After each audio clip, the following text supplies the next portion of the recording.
him leaving you on red for 24 plus hours is not a challenge. It's a red flag. This hit me because I used to be the girl that made excuses. I was the queen of excuses for people who didn't measure up to my standards. Like, obviously, at that, people tell me, oh, standards are too high. Oh, who's gonna jump hoops to all those standards? That's what people tell me all the time. And I'm not the one that's gonna budge, because I know for a fact I don't feel what I feel for no reason. Et pas pour sans raison.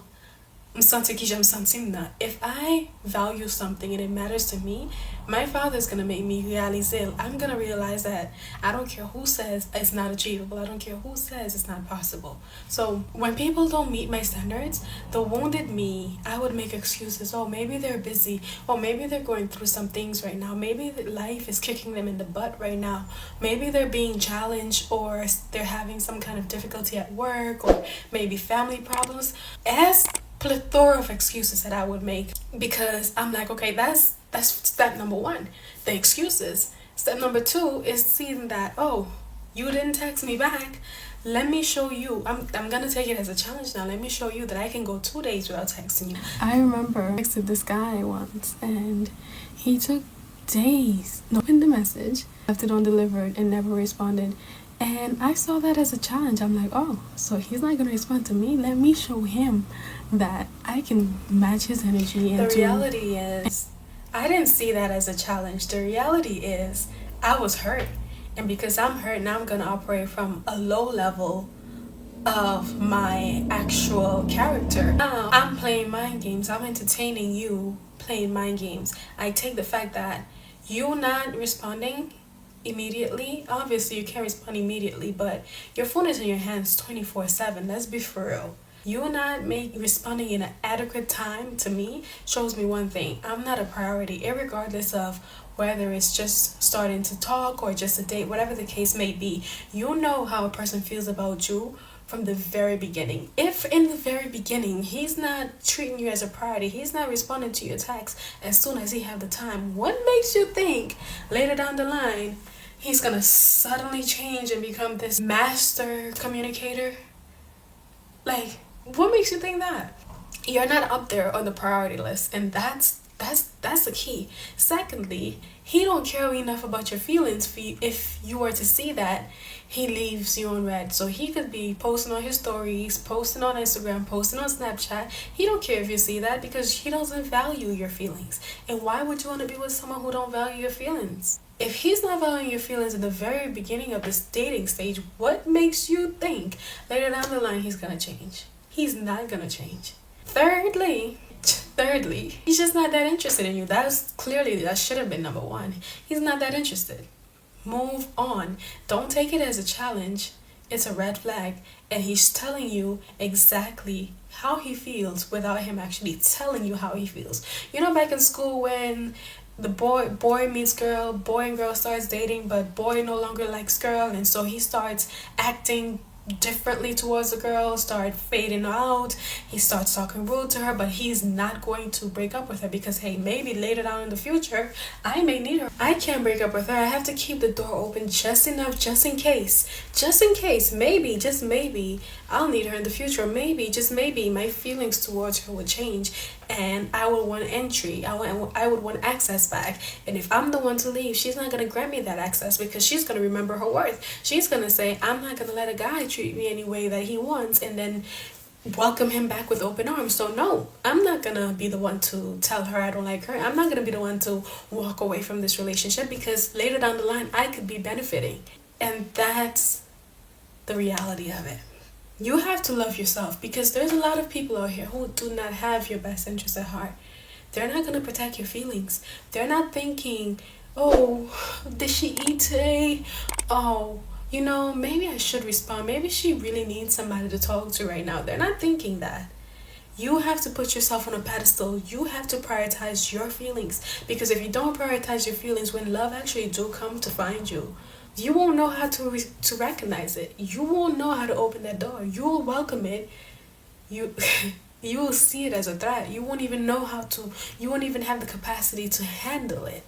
So that is why you need to prioritize yourself. And now you're mistaking distance and inconsistency for mystery. Turning somebody else's mind games into some sort of challenge that you somehow have the puzzle pieces to solve. You can't, you won't, and you never will. Because it's a slow burn. You don't feel it at first. At first, it's a high dopamine. You feel a high. It's a constant high that, oh, this one's probably different. This one, he's not that easy. It's not, sis. It's not. He's just not that interested in you. What you're looking at, painting as mystery, is emotional unavailability. That man is emotionally unavailable. Or whoever it is in your life in that capacity that is breadcrumbing you, they are emotionally unavailable. They don't have the capacity to meet you at the level of depth that it is that you require to be a functioning human being. And you would think that many people, that this is normal, that this is the bare minimum, that people should embody this, but a lot of people aren't emotionally available. They do not sit with their feelings. They don't like you, they're not gonna express that. They rather keep it bottled up and move on to the next person. And it's crappy, it's shitty, but that's just how it is. And it's not your job to fix them. It's your job to recognize the pattern, respect yourself, and move on. But because you don't respect yourself enough, you mistaken affection with attention. Now he responds to, okay, say he picks up on the fact that your energy changes towards him, and next week, instead of him leaving you on red for 6 hours, so next week he leaves you on red for 2 hours instead of the 6 that he usually leaves you on red for. Now you're mistaking that as progress. Now you think, oh, surely he picked up on my energy and he can see that I'm not the kind of woman who deserves that low effort energy, and he's fixing his ways. He's not fixing his ways. He's testing to see how much further it's gonna take you to realize the game that he's playing before you catch ahead. He's testing boundaries. He is testing limits. And if you take that as a sign that he's changed and he's making changes, and baby, you're mistaken. You have to stop making excuses for people who show you exactly who they are from the first time. And I'm not saying that to say don't extend grace and don't allow people to be human. That is not what I'm saying at all. What I am saying is know what red flags are and how to recognize them. Everybody's boundaries and everybody's standards are different. So it's not a one stick fit all. You can't beat everybody with the same stick. However, you know how you would treat somebody. Go use that as your compass. You know how you would have treated him. You know how you want him to treat you. The very minute that he's not treating you like that, you walk. You walk. I don't care if he comes back pleading. I don't care if he comes banging on your door on his knees in tears. You walk. Because one thing about it, if they do it once, they will do it again. If he hasn't gone to therapy, he hasn't sat with himself long enough, they will do it again. So the minute that he displays, or this friend group that you're with, the minute that they display any ounce of jealousy or envy, you walk. You get your crap and you walk. Because you sitting at a table where people don't have the capacity to treat you with bare human decency. They don't hate you. You hate yourself. You hate yourself more than they could ever hate you in this lifetime. And it's not their fault. I don't blame them for it. I blame you. I blame you for staying. Because you know what's crazy? I'm speaking this, and I'm not speaking it from a holier than thou perspective. You guys will come to find that very soon. I've lived this. I've lived staying in places where I knew better. I knew that those people didn't like me. I knew that me and this man was misaligned, but I cling to hope. I cling to potential. I cling to just maybes and the almost. But they never came, and they never will. Because if someone is meant to be in your life, if someone truly values you, they will get it right the first time. You won't have to beg, you won't have to plead, you won't have to chase for it. It aligns perfectly from the first time. The minute you find yourself doing Eddie the Builder, that's the minute you already see there's friction. This is not alignment, because love and real connection won't force you to become Betty the Builder. You were made to be Betty the Builder. You weren't put on this earth to be Betty the Builder. So the minute you find yourself being dragged onto that low vibrational frequency, you know that that person isn't for you. That friend, that's not for you. That man, he ain't for you. That situation is not for you. But I can sit here and I can preach it day in and day out. If you don't believe that you are worthy of love without having to prove yourself, without having to fight for it, without having to struggle for it, because I know in this generation, but if you don't believe it yourself, it's not gonna stick. I can say it 1,000 times, it won't never resonate. Because if you don't believe that love is freely given, it's not earned. You don't earn love by being nice enough. You don't earn love by keeping your mouth quiet and silencing your truth. You don't earn love by being afraid that if you embody who you truly are, that people are gonna walk away from you. You don't earn love like that. I know that this generation love to preach about struggle love, and you have to be with this person from day one in order to reap the benefits of whatever it is that they could become in the future. But can I tell you, that is survival thinking. You're not supposed to have to build with a man in order to reap anything from a man or any friendship. You don't have to be there from ground zero in order to be seen as valuable. It's a lie that people tell each other to keep them in this narrow-minded perspective. The more that you believe that you have to prove yourself to earn love, the more you push away the love that actually wants to come and flow into your life freely. The more men I drew into my life that I felt I had to fix.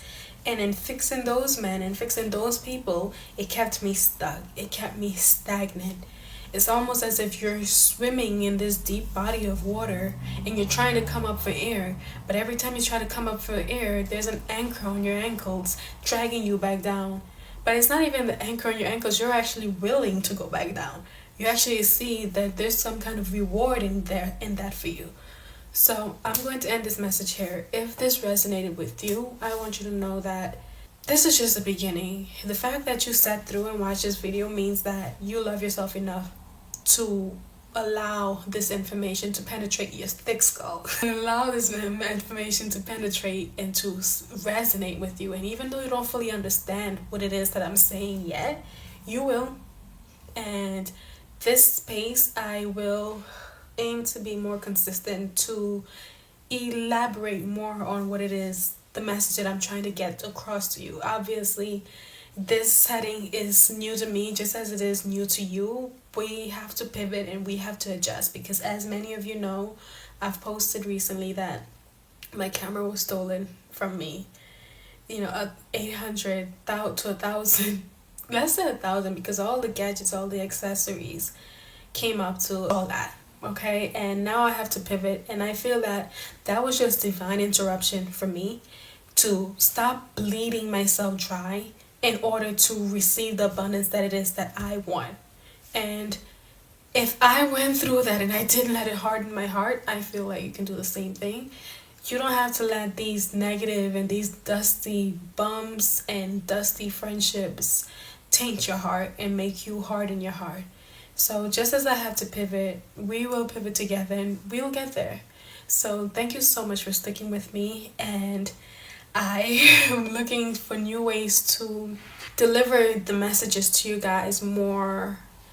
Or I don't know what it is yet, but I'm finding my footing, and I thank you so much for your patience in advance, because your girl, listen, talking to you guys, I have a headache right now because I'm not used to this kind of setup. I'm used to my camera sitting in front of me and all I have to do is press and record. Now it's just a whole back and forth. You film the section. This is hard. Okay, listen, I'm not even gonna sit here and smile like the Cheshire Cat, because this is anything but joyful. But the fact that I want to help someone, and if this message even reaches just one person, I feel like I have achieved the goal for this episode. Alright, that's that. Thank you so much for tuning in, and thank you so much for the support that you guys have been giving lately. I really appreciate it, and I see you in the next one.